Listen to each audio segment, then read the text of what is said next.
ফেরেশতারা ডেকে বলবে, ও জান্নাতীরা, অনেক সময় হইল জান্নাতে আসছেন, জান্নাতীদেরকে এবার খাবার দেয়া হবে। সর্বপ্রথম জান্নাতীদেরকে দেয়া হবে মাছের ভুনা কলিজা। ভুনা কলিজা পাইয়া জান্নাতীরা খাওয়া শুরু করবে। একটা যদি পাই অমনি ধরে জান্নাতের বানকিউট হলে এই খাবারের নৈশভোজের আয়োজন হবে। পাখির ভুনা, তাজা পাখির ভুনা গোশত জান্নাতীদেরকে দেয়া হবে। সুবহানাল্লাহ বলে। একটার পর আরেকটা আইটেম মজা, একটার পর আরেকটা আইটেম মজা। এজন্য ফেরেশতারা বলবে, আস্তে আস্তে খান, আইটেম আরো আছে।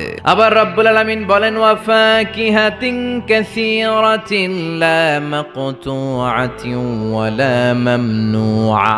অঢেল ফল থাকবে, ফলমূল। লা মাকতুআতিন ওয়া লা মামনুআ, শেষ হবে না। জান্নাতের আপেল গাছ থেকে টেনে একটা আপেল আপনি ছিঁড়েছেন, যে ডাল থেকে ছিঁড়েছেন মুহূর্তেই সেখানে আরেকটা নতুন আপেল গজিয়ে যাবে। ওয়া মামনুআ, কোনো নিষেধাজ্ঞা নাই, যতটা মনে চায়। আমাদের দেশে মসজিদে দেখবেন দোয়া অনুষ্ঠানের পরে জিলাপি দেয় না, বা মিষ্টি দেয়, বা বিরিয়ানি দেয়, বলে দেয় যে সবাই 2 প্যাকেট কইরা। তো আপনি যে যদি বলেন আমার 3 প্যাকেট দেন, কেউ যদি বলে আমাকে 4 প্যাকেট দেন, দিবে না, নিষেধ করবে। কিন্তু জান্নাতে নিষেধ নাই, লিমিটেড কোনো খাবার নাই, আনলিমিটেড, ইচ্ছে মতো খাবেন। চিল্লায় পড়েন আল্লাহু আকবার। এক একটা খাবার যখন জান্নাতীদের দেয়া হবে, জান্নাতীরা বলবে, এই খাবার দিছো কেন, এটা তো দুনিয়ায় খাইছি। জান্নাতীদেরকে যখন কলা দেয়া হবে, জান্নাতের কলা, জান্নাতীরা বলবে, কলা তো কিশোরগঞ্জে পাওয়া যায়, জান্নাতে কেন? ফেরেশতারা বলবে, এই কলা ওই কলা না, দুনিয়ার কলা ছিলে ছিলে খাইতে হয়, জান্নাতের কলা ছোলাও লাগবে না, ছোলাতে কামড় দিয়ে দেখো, এটা কলার চেয়ে মজা।